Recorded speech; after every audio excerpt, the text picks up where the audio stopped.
मोमिन, खाना खा लो आशी।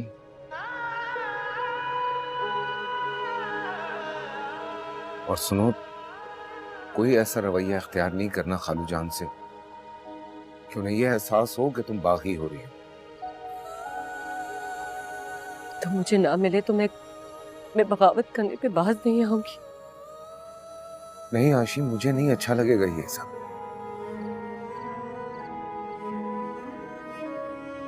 मैं पूरी इज्जत से तुम्हें अपने घर में लेकर आना चाहता हूँ, तुम्हारी माँ बाप की दुआओं के साथ। बाबा नहीं ऐसा होने देंगे। दिलों को नर्म करने वाली एक ही जात है,